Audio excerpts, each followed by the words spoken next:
So what is going on, guys? It is your boy Gary G Gaming here, and today I'm coming back for another round of Gary Time. Now, I really like this series because it enables me to sort of project things I'm thinking about in the week or at the present time, and I can just, you know, it's a place for me to talk about stuff that I really do want to talk about. And honestly, if you guys want to come along and listen, I'm very happy for you to do so.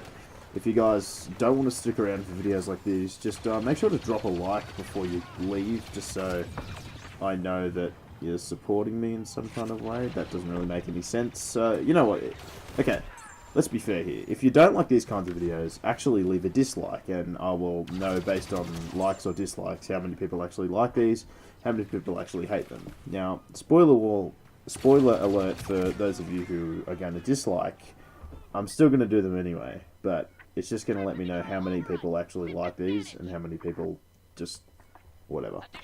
So guys, I've got a story for you at the end of this video, but first I need to get through some channel notifications. Now, the story will be about when I realised that in life I'm going to do some really, really stupid stuff, and it's going to involve a lot of risks. That's why the episode has been titled The Origins of Stupidity. But first, all the boring stuff. Now, of course, the first little bit of news I've got is in regards to War Thunder. Most of you subscribers are here because of my historical videos that I've done on the channel, usually to do with vehicles that are presently in War Thunder, and I plan on doing one that was quite extensive and in-depth lately about a vehicle that everyone knows about, but I don't think that many people actually know or understand exactly its successes or where it was most featured. Well, everyone knows where it was most featured, but after that, people don't really seem to pay attention to it too much, and I am, of course, talking about the Supermarine Spitfire.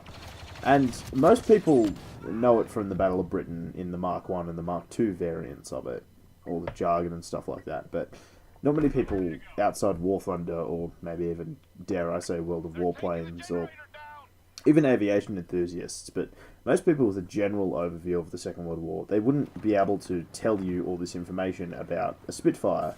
And some people might be interested in, you know, how many different variants were there, all that other stuff, because I tell you, not all of them are in War Thunder. And like, for example, the photo reconnaissance variants, which were very important in the war, they're unarmed, so they can't be in War Thunder. So things like that, I feel like people might be interested in. Obviously, the biggest video on my channel is literally me rambling on about an AMX-30 for a good couple of minutes, so I can imagine I might actually do somewhat well. Another video that I plan on doing on my channel, pretty much at the very beginning, actually, was the good old King Tiger video that I keep on mentioning. Well, the production on that has already started. I've already put out a script, and I've just got to do a bit of refinement on that, because I understand I can ramble, so I wanted to sort of have more outlined points.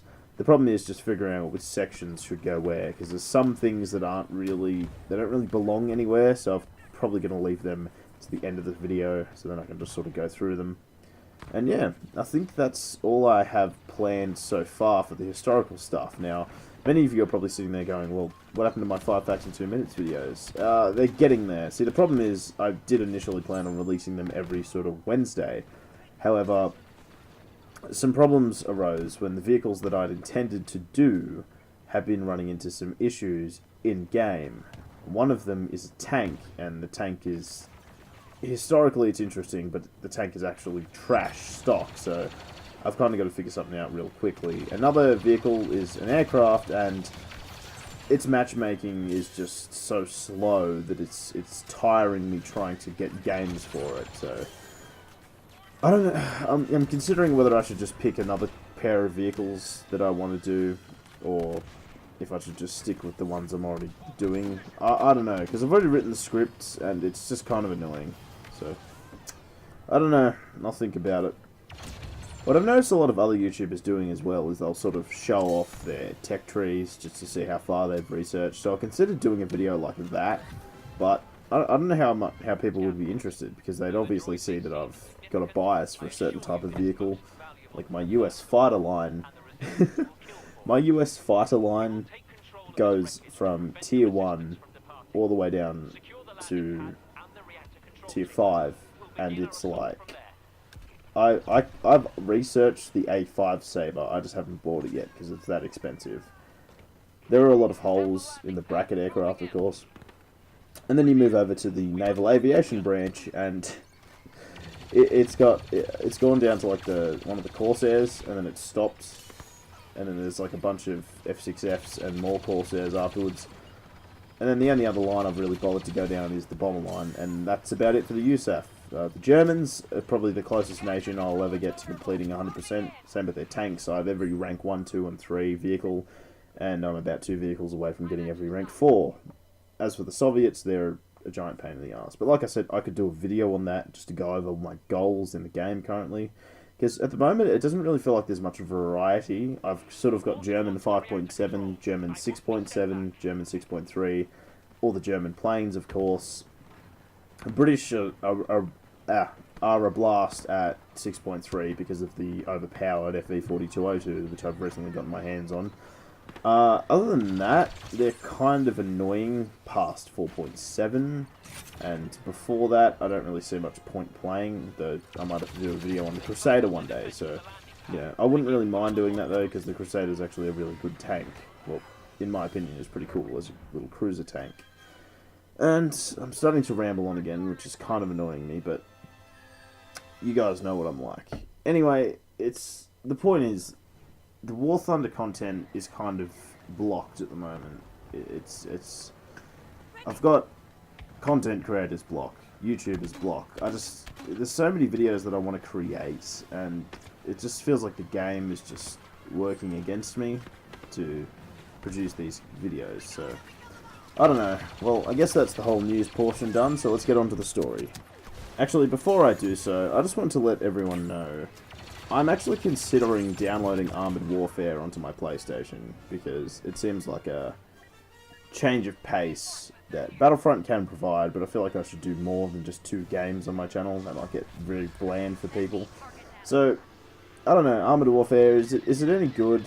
Because last time I checked, the development of the game was pretty much dead, and I'm not sure whether I should even bother buying it, but it'll let me play an Abrams tank or 2, so I don't know, I'll check it out before I get it, and let me know what you guys think and all that other stuff. So the story begins with the sort of pretext. I wouldn't say I'm a stupid person. Some people might think I'm stupid based on the things I've done in the past.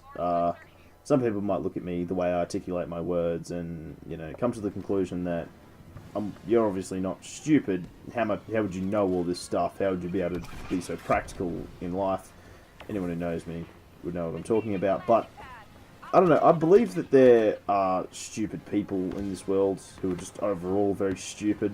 I believe smart people can do stupid things. I'm not going to say anyone's perfect here. You can sort of minimize your stupidity. Or, like Grand Admiral Thrawn says, you can make an error, and if you fail to correct it, it turns into a mistake, or something along those lines. I don't know. I feel like if you make an error, then the difference between a stupid person and an intelligent person, or even a practical person, is that they will try to correct the error afterwards rather than leaving it. So, yeah, well, it was at this stage in my life. I was only young, still in primary school. In fact, this event happened rather closely to the first story I told, the first ever time I got drunk. Link will be down in the description below. Go watch that story, it's pretty funny. And it happened not long after. I was still in primary school, I was only young, and it involved my friend John, as per usual. This guy, he's a frequent companion in all my stories, but there was a third player in this story. We're going to call him Stephen, because I don't want to say his real name. So, me, John, and Stephen, we're out on the same golf course that we did the drinking on. Obviously, we're still in primary school, so, you know, we shouldn't really be doing things like this, but, you know, no one's ever allowed to do anything these days, so I'm glad I actually got to have a childhood growing up, doing little bad things outside at night. And we had the bright idea of getting cartons of eggs and haha how original, egging cars that went past. Now, we had the little genius idea of getting a whole bunch of bushes and sort of putting it on the side. So, I better do a bit of world building here before I go. Basically, there is a main road, a 2-lane road that's actually rather busy at night. I'm talking like a car would go past maybe every sort of 30 seconds. You could expect 1 or 2 cars to go past. So it was relatively busy at this time of night. It was perfect, actually, because it wasn't like there was a stream of traffic which could witness a car getting egged, but there was still frequent enough where there were plenty of targets. And on one side is a street, a typical suburban street. It went uphill, but you have a typical suburban street with houses and yards and all that other stuff, and no one's out the front or anything. It's at night, and basically everyone, you know, is asleep. On the other side of this two-lane road, there is a big golf course, and that has a sort of little short, maybe waist-high, back when I was a little pup, it would have been like shoulder-high fence, just made of wire, and there were a lot of holes in it. You could easily get in and out. It wasn't too hard.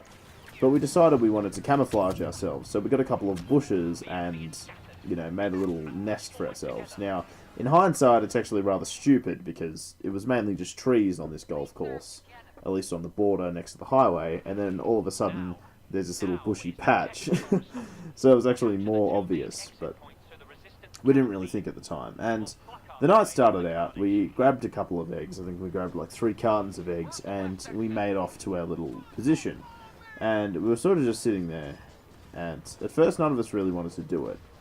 And then we decided that, alright, let's, you know, my friend just sat there bored. John was just like, alright, stuff this, we're going to do it.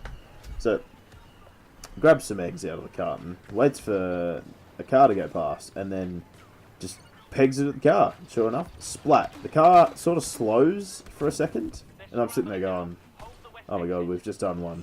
We've just egged a car. And it just slows down for a bit, and then just keeps going. Just drives off. It's almost like it didn't care. And we were sort of, you know, sitting there giddy after that. We were just like, oh my god, that's it. That's really cool. We just egged a car, and the guy didn't seem to care. So, we did it again. We waited till the car went past, and then splat.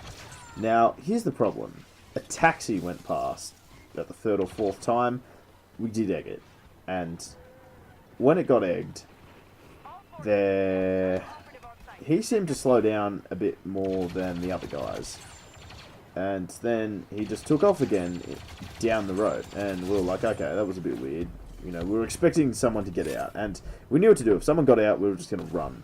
And that's what happened. However, when the taxi came back... See, the taxi was going towards town. And when it came back, there was a police car behind it. And I sat there, saw the police car, turned to my friend and said, do not even dare do what I think you're just about to do. And, you know, he listened, actually. He didn't do it. Now, as this bloody police car and the taxi went past, we were just like, okay. We were thinking all weird shit. We were just like, oh, yeah, so this police car's obviously got, he's probably got wind of what's happening down here. You know, we've got escorts. But no, the police officers in that car, they were not the most fun thing that happened that night. No. You see, a light and rigid truck went past. And at this time, I decided to cross over to the other side of the road to be the spotter. Now, I was hiding sort of off the street behind some bins. Now, my friends threw the eggs at this truck. And all of a sudden, you just hear the brakes screech. Just an ear-piercing screech in the middle of the night. And then you just hear the reverse on the truck, and it reverses back down the street. The cab door opens. And I tell you, the things this man was saying were just... It was incredible. I was terrified, as a child, hiding behind these bins as this man screamed his head off across the road at my 2 friends. Now, I knew that they were gone. They were completely just out of there. If they'd stuck around, I would have been very surprised. But no, I found out later. They had left as soon as he braked. But I tell you, they would have heard what he was saying. Half the town would have heard the things this man was saying. He was screaming so loud. Like, I heard the word chicken appear in there between the profanity. Like, it was just incredible. If I could go back in time and record the things this man was saying, oh my god, I've never heard anyone more angry in my life to getting, like, anything happening to them. Like, this This takes the cake. This is the worst thing I've heard in my entire life. Like, uh, the expression on this man, like, honestly, like, if you could express rage any better, you'd have to get some kind of acting certificate or some kind of emotion thing, because it was too good. Well, yeah, I was completely terrified, and then sure enough, the man left. I ran across the road again and tried to find my friends. Couldn't find them, so I just went back to John's house, and then sure enough, they showed up, and they were just like, "Oh my god, did you hear the guy?" And I'm just like, "Yes, I was hiding behind the bins across the road. I was like 4 meters away from him. He had no idea I was there. I felt like I wasn't even breathing at the time. That's how terrified I was." Well, yeah, that was my little criminal story about me being bad again, and when I realised that in life you can screw up really bad, and if you're not careful, you can be put into very dangerous situations. And I think that's all I want to talk about today. See yous.